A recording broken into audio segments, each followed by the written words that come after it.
How's it going, everyone? This is South Bay Rebel, and today we've got a treat for you. This is the Droideka Destroyer Droid. I liked it so much I didn't get just one, but two, and it is super impressive. Really blown away by this figure, and we're going to go through it and talk about all the good things as well as maybe some not so good things, but I think it's all around a really solid figure. And like usual, we'll dive in by starting with the box art, which is looking pretty nice.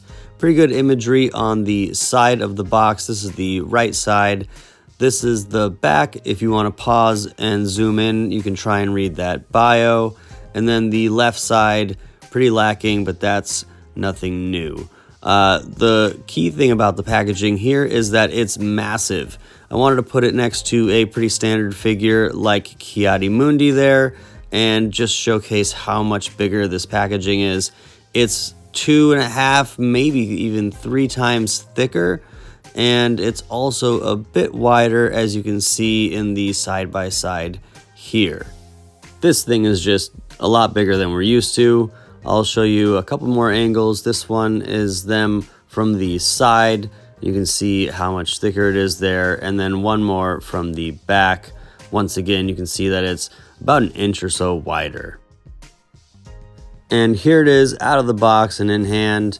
Got it in a pretty standard pose, and it's looking really nice. I love the way this figure is so well articulated. It does have a few joints that were not quite as tight as I'd prefer them to be, but we'll go through in more depth all of the different points of articulation. But yeah, that head or neck joint there wasn't quite as stiff as I'd like it to be, but overall, really solid figure. There's a side view looking great, another one from the back angle, and you can kind of see the light hit off of that shiny paint application. A really neat kind of like burnt rose kind of color to it. It's hard to describe. Not quite a bronze, maybe like a rose bronze, if that's even a thing. But neat color and paint apps nonetheless on the metal parts of that like kind of outer shell for the Droideka. Again, here's the neck joint, and I wanted to just demonstrate how easily it can be pushed down. I just barely tapped it. I think if I looked at it wrong, it would have fell anyways.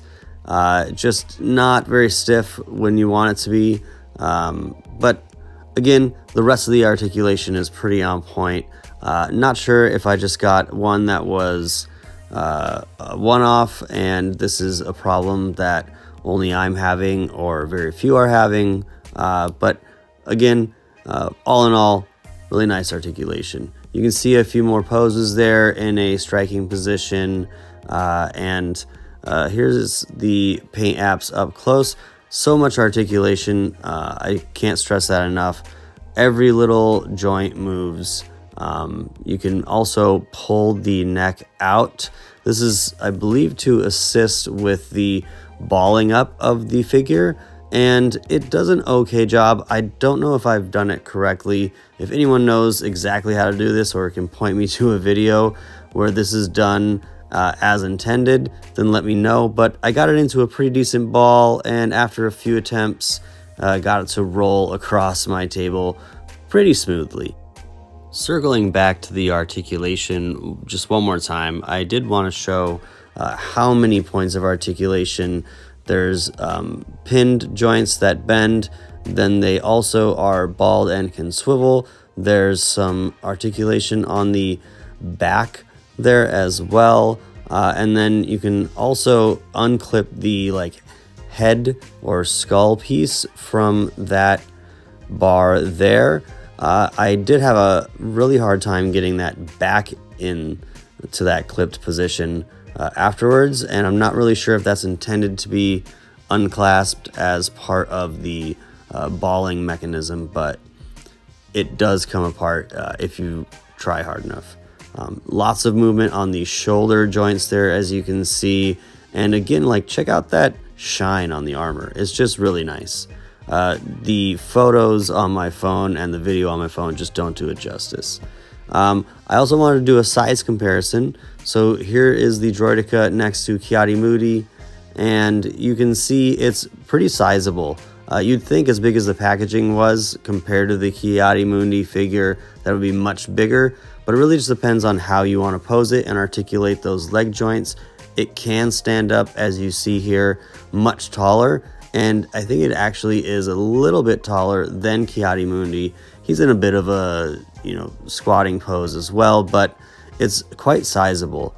But not so much so that you can't make it look like it's still scaled to your other figures.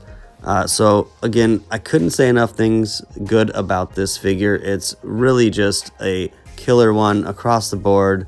I do wish though that some of those gray metal bits had that shiny metallic wash to them. At a minimum, they're just kind of this plain dull gray, and it really takes away from the rest of the figure that's done so well. They have that shiny paint apps around other parts of the figure. The legs and arms in certain areas do have it, and then they did such a good job with the outer shell portion being that rose kind of bronze reddish color.